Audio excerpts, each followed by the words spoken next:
ਓ ਟਾਟੋ ਜੀ, ਓਏ ਮਾਟੋ ਜੀ, ਘਾਟੋ ਜੀ, ਇਹ ਪਾਟੋ अपनी जी। पोछ कमा के मारनियां पलेटनियां खांदा ना दूर जाके डगूगा तो ਇਹ ਕਾਟੋ ਤੇਰੀ ਪੂਛ ਬਹੁਤ ਸੋਹਣੀ ਆ। ਉਹ ਪੂਛ ਦੀ ਗੁੱਤ ਬਣਾਉਣੀ ਆ ਆਪਣੇ।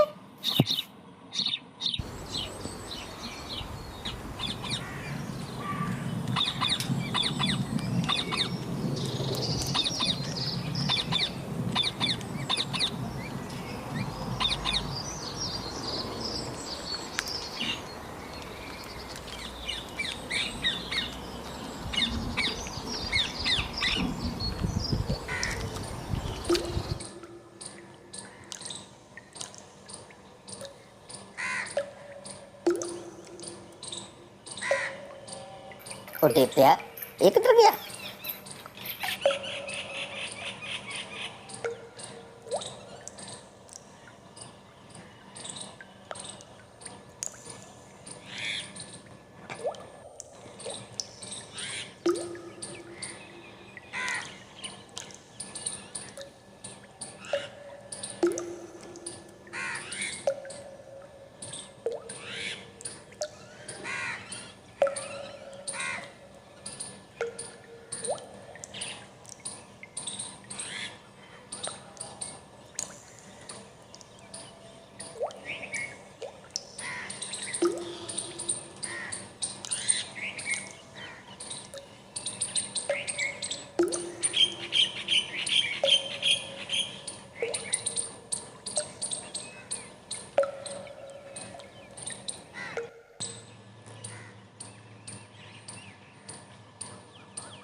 इस चैनल ਨੂੰ लाइक शेयर कमेंट करके सब्सक्राइब जरूर कर दियो।